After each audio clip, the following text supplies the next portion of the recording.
Hey everybody, Jam Creates here, back again. I know it's been a while, it's been a long while, between being sick and then being away and then coming back and then having other stuff going on. Needless to say, I would say stick around until the end of this video and I'll fill you in at least a little bit on what I've been working on, because I've been busy. So anyway, what I wanted to talk about today, I'm just going to get right into it, so you can tell people that the video started, like, whatever this is, like 20 seconds in.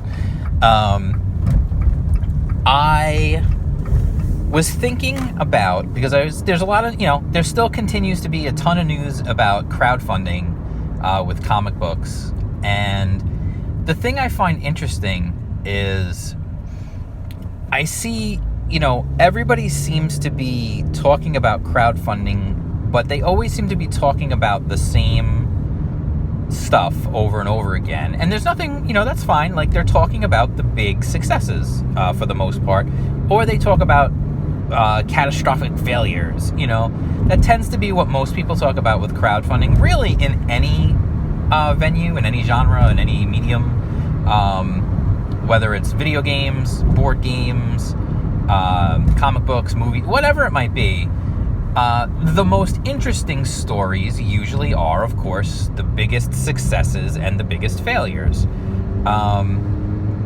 And obviously those make for the big impact if you're trying to make headlines or write an article or whatever, but it doesn't tell you the whole story. And the interesting thing is, between the extremes, that's where the majority is, and that's where the real story, I feel like the real story is. When it comes to, crowdfunding, it is, there's the incredible successes of, Earthworm Jim, which of course was that was a known property. There was no way that was going to fail. I mean, let's be honest. And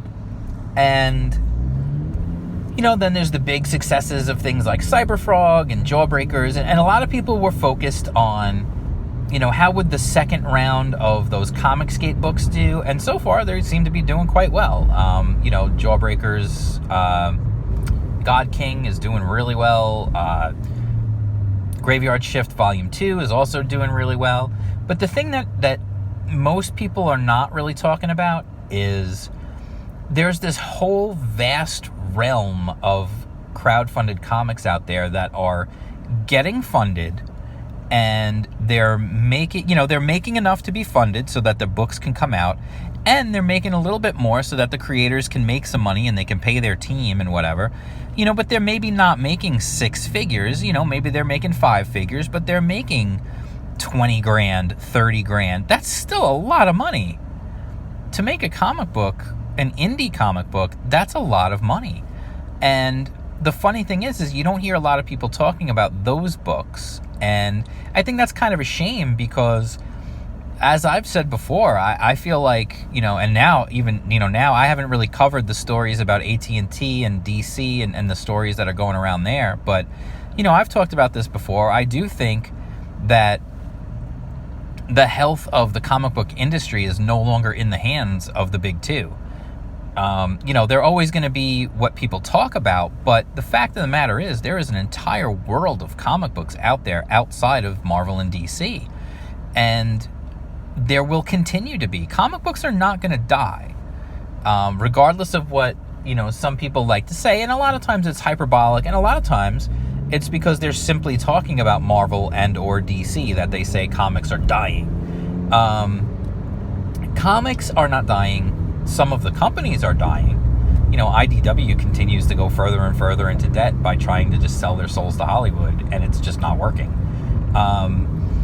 And for more on that, there's some really interesting stuff out there. If you look at some of the creators and the money that they did or did not make when selling their properties to Hollywood, it's very interesting. It's not the panacea that you think it will be. But there's all these other books out there. There's things like I mean, if I start naming things, I'm going to leave things out and that's not on purpose. That's because I'm driving my car and I don't have like a giant list in front of me or anything like that. But there's things like Wolverton that successfully crowdfunded 2 issues. I believe they're going to crowdfund a 3rd as well. There's things like, what else off the top of my head? Hero, Blood of Patriots. That's a couple of dudes who worked really hard, promoted the hell out of themselves, are still promoting themselves because the book is still in demand, I believe. I believe the campaign ended, and I think it's still in demand, but they got funded. They did their thing. I look at something like Samurai and Dinosaurs. That was another one that failed in its first campaign. And now it has been successful. They retooled their campaign. They retooled what they were doing, and they went out and they promoted hard, and that sucker got funded, And again, everybody wants to talk about who's getting rich or who's flopping miserably, but the vast majority of people are somewhere in between. And the other thing that I think a lot of people are not taking into consideration is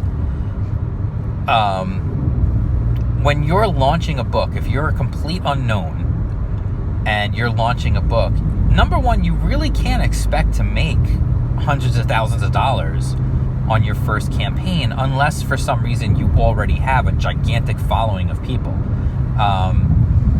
So somebody like your boy Zach, who did Jawbreakers, that was a whole thing. I mean, with the tortious interference and the Antarctic press and the whole story, and his YouTube channel was so huge, and just all the controversy surrounding that people tried to get the book not to come out, and people fighting again. Like, there was so much going on with that book that, yes, it was his first crowdfund. Well, not really technically, but it was his first, crowdfunder as being known as Diversity in Comics at the time and all that. And, he made a lot of money off that. But that book raised like $400,000 or something like that. But most people are not going to do that. And the funny thing is people seem to forget, like, when you used to, the traditional way, when comics was really almost nothing but the big 2, the way you made your name was to get in and do some fill-ins, maybe a cover, a backup story, whatever, whatever it was. You would do art for trading cards or packaging or whatever it might be. And, somebody had to draw that those Hostess ads, that was how you made your name, and you slowly built your reputation and you built your way up. And then eventually you would be doing a book on your own, and eventually you might reach the level of somebody like a Todd McFarlane or a Rob Liefeld or a Jim Lee or one of the Image guys, but even now, that's what people are doing. They're just doing it outside of the big 2. If you're smart and you're not planning on bankrupting yourself to put out your book, your first book could make a few $1,000s and still be profitable. And then there you go. You've got your first book. Now you deliver it. That's the key. You've got to deliver. Once you deliver your book, now more people are on board because they've got your book. People received your book and hopefully they liked it. And so when you do another campaign, you will hopefully get more because you've started building a reputation for yourself as someone who can deliver a good comic book. And this is what happens. I mean, guys like Eastman and Laird, you go back and you look at those original Turtles. I mean, some of the art in those books is not great. Like, let's be honest. I loved them. I absolutely love them. To this day, I still love them. But some of the art is not fabulous. Like, especially at the time, like, their drawing women was not the most attractive. But they did their thing. They delivered an entertaining comic book. It was cool. And they made their name on their own with a small run and eventually growing bigger and bigger. And that's what people are doing, and I feel like people are not giving them the credit for that. Like, it's almost like if you launch a campaign now, especially if you launch a campaign and you identify in any way, or you're friendly with in any way, Comicsgate, people are going to instantly look to just put you down and tear you down. It's just as simple as that. There are people out there, there are bad actors out there who will always just want to tear down anyone who is even remotely associated with Comicsgate. So there's always that you've got to contend with. And they're going to give you crap for not raising $100,000 or not raising $30,000. But maybe, you know what? Maybe that $6,000 that you raised, you're making the book all on your own, and you raised somewhere between, like, you know, anywhere from $3,000 to $6,000, and it's the very first book you've ever put out. Well, guess what? Like, that's good. Yeah, I know it's not a ton of money. You're going to spend most of that money printing and everything else and delivering and fulfilling. Like, I get it. You're not going to make a ton of money on that book, but you're building a reputation.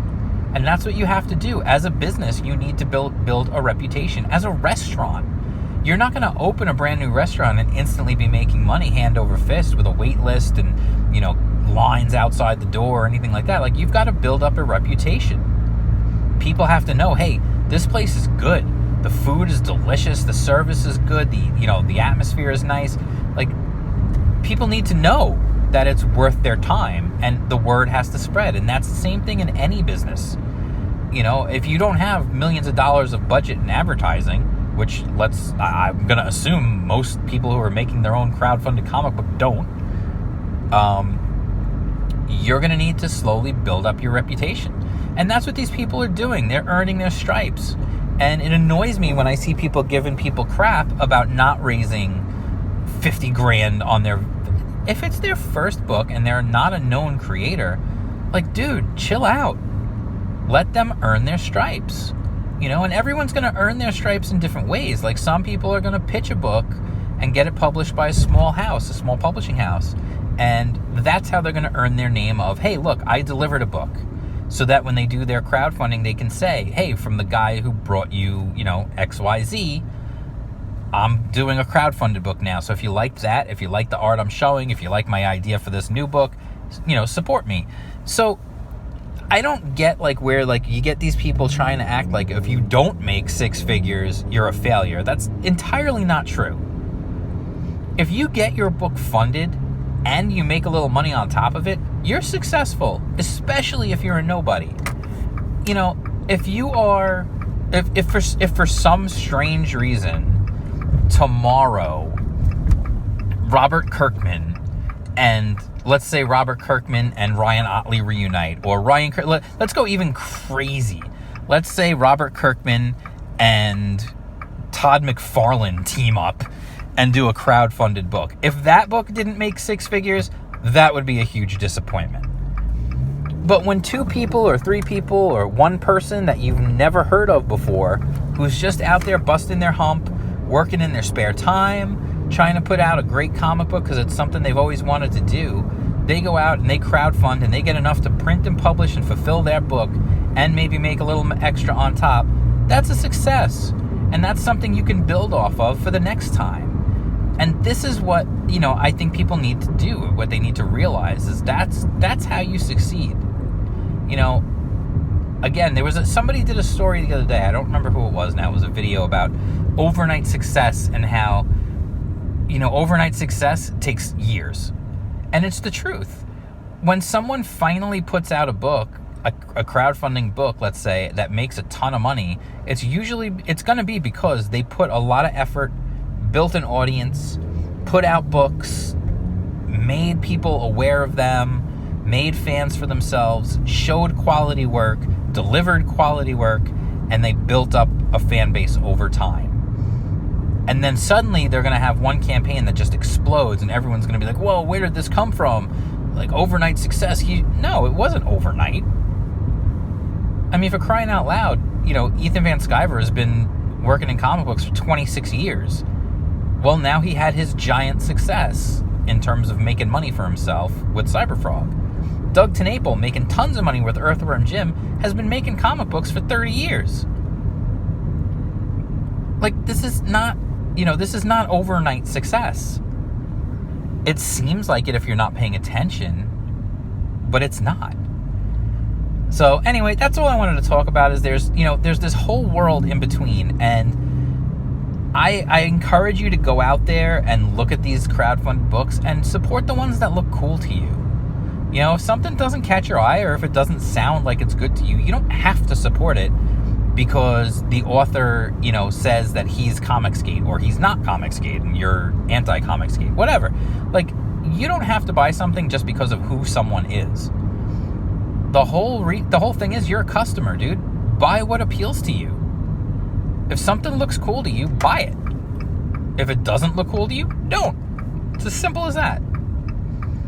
And it really should never be more or less than that. That's really what it should just always come down to. If it looks cool and you want it, buy it. If it doesn't, don't.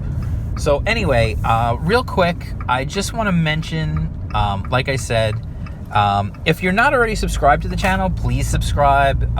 Hit the thumbs up on this video. That will certainly help. Do me a favor, as just a personal favor. I'm going to start, I know I said this before, but I am going to do this now. Regular content will start coming. I've been studying some stuff about YouTube, trying to improve the channel, and I've been working on some stuff behind the scenes that I will not entirely share with you yet. I'm not going to tell everything just yet, but what I will say is I have a big announcement coming soon that I want to make its own video for that, and I will, and that will probably be fairly soon. I'll make that announcement, tying up some loose ends and stuff, and I also just wanted to let you guys know that I'm gonna start having more live streams and guests on the show. I've already got a couple lined up. They will probably be on the weekends because that's when I have the most time to do that kind of thing. So I just want you to keep an eye out for that. I've got some guests already lined up. They've already agreed. They're going to be part of the show. We're going to do this. So if you can, spread the word, because, you know, more people involved, more people watching live streams would certainly be cool. We can get the chat involved.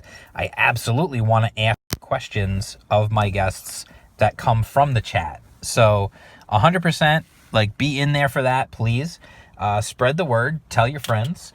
And that's it. Like I said, you can follow me on Twitter. I'm at jam_creates. You won't miss the announcement if you follow me on social media. If you follow the YouTube channel, if you're subscribed and you hit that bell for notifications, you're not going to miss the big announcement that's coming. So anyway, I'll talk to you guys soon, and peace out.